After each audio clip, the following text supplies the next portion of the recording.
Few weeks, we will be exploring the world of the High Renaissance. We will be looking at the art and the people that made this period in art history one of the most influential of all time.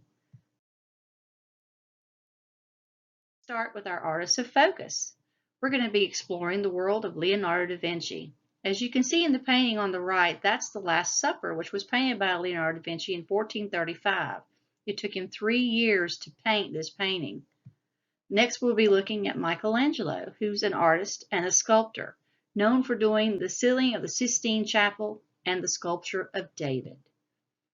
Next, we'll be looking at Brunelleschi, the architect, who's famous for doing the Duomo of Florence. We'll also discuss the influence that this modern architectural piece had going forward into the future.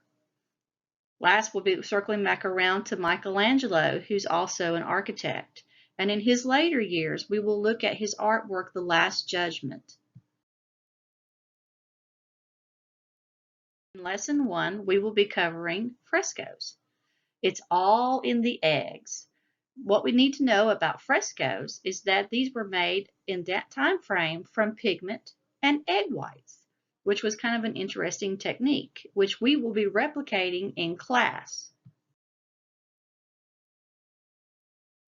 Studying the patrons of the High Renaissance. They were better known as the godfathers of the Renaissance.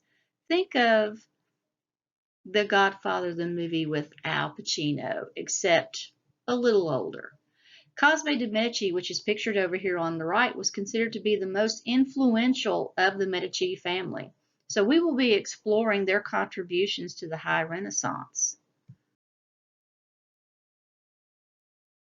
Studying Leonardo da Vinci, considered to be one of the great masters of the High Renaissance. Not only was Leonardo an artist, he was also a mathematician, a scientist, and a naturalist. So we will be studying some of his most famous works, as well as studying the concept of linear perspective, which revolutionized the way art was painted during the High Renaissance.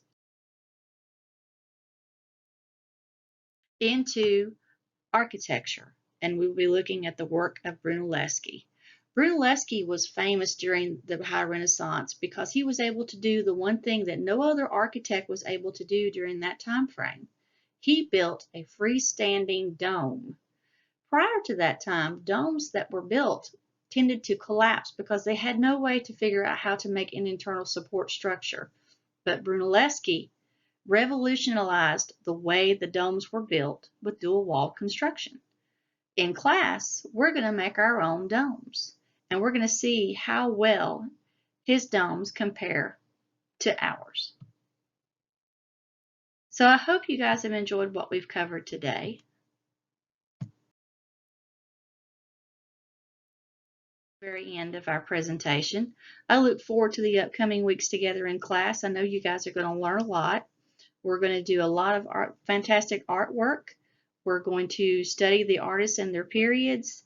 And if you guys have any questions about the assignments that are going to be upcoming in the upcoming weeks, feel free to reach out to me at any time. We can talk about what's coming up, and I'll be happy to help you along the way. Have a great week, guys.